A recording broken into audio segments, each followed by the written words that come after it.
You know that feeling, right? When you're with someone and they're just quiet, and your brain just goes into overdrive trying to figure out what their silence really means. It can be super confusing. Well, today, we're going to dive right into that and decode those hidden messages. Okay, so this is really the core question, isn't it? Are they just shy, maybe a little introverted, or is their silence a genuine red flag? It's a tough one, for sure. But by the end of this, I promise you'll have a much clearer way to tell the difference. I think this quote is the perfect place to start because it gives us a little hope. Introverts are not easy to crack, but if they open up, you are someone they want to connect with. And that really gets to the heart of our first half here, understanding when being quiet is actually a really good sign. So let's start with what I like to call the introvert's invitation. We're about to decode those subtle but really powerful signals that a more reserved person is genuinely into you. Here's the most important thing to get right away. Introverts will almost always show you how they feel instead of just coming out and telling you. They're probably not going to make some big, direct, I like you speech. Instead, you have to look for the clues in their actions, which, let's be honest, can be super easy to miss if you don't know what to look for. So how do we crack this code? Well, it really boils down to 3 key signals. Think of these as the playbook for understanding an introvert's silent language of connection. Okay, here they are, all laid out. Let's break them down. First up, step 1, they share their personal space. You have to understand, an introvert's personal bubble is, well, it's their sanctuary. So if they willingly let you inside it, sitting a little closer, inviting you over to their place, just seeming comfortable with you being near, that's a huge sign of trust.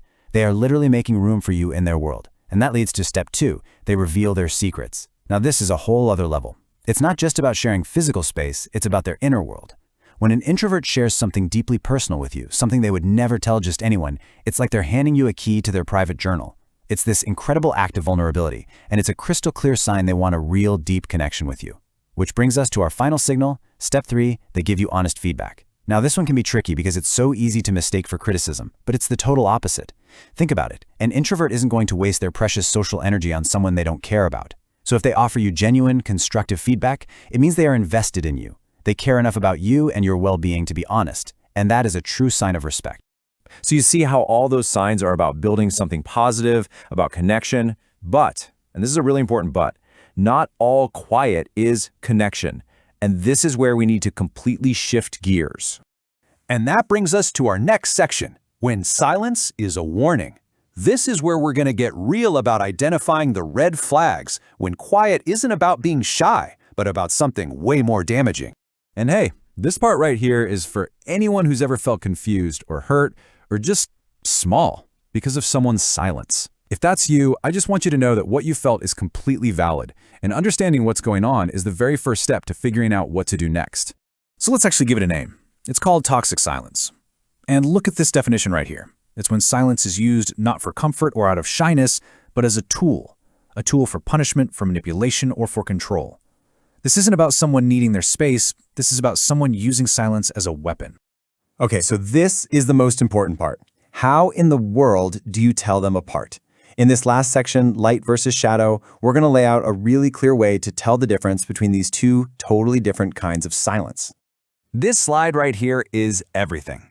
Let's look at this side by side. On the left, you've got the introvert's invitation, which is all about trust. They share their space to build connection, they share secrets to build intimacy, they give honest feedback because they care. See, these are all acts of giving. Now look at the right. The toxic person's silence is all about control. They withdraw space as punishment, they keep secrets to hold power over you, and their silence is used to manipulate you. These are all acts of taking away. So what's the real difference here? It all comes down to the motive. You have to ask yourself, what is the goal of their silence? Is it trying to build trust and invite you in closer? Or is it being used to control you and force you to do what they want? One is an invitation, and the other, well, it's a cage. And look, if you take only one thing away from all of this, let it be this right here. The crucial difference is actually pretty simple. An introvert's silence is meant to invite you in. It's creating a safe space for the 2 of you. But a toxic person's silence, it is designed to push you out. It's meant to isolate you and make you feel insecure. So, that leaves us with one last, pretty powerful question to think about. As you go about your life, take a look at your own relationships. Whose silence are you decoding?